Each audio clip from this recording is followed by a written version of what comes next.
When God pushes you into difficulty, continue to trust Him. Hi and welcome! May mga panahong hindi natin maintindihan kung bakit tayo dumaraan sa napakahirap na laban.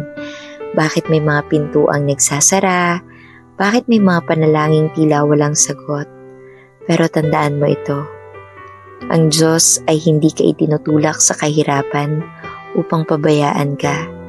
Minsan, hinahayaan niya ang mga pagsubok upang palakasin ang iyong pananampalataya, hubugin ang iyong pagkatao, at ihanda ka sa mga pagpapalang hindi mo pa nakikita.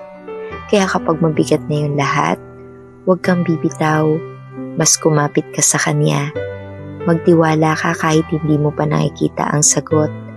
Maniwala ka kahit hindi mo pa nauunawaan ang Kanyang plano. Dahil ang Diyos na nagdala sa iyo sa laban na ito, ay Siya ring magbibigay sa iyo ng lakas upang malampasan ito. Keep trusting, keep praying, keep believing.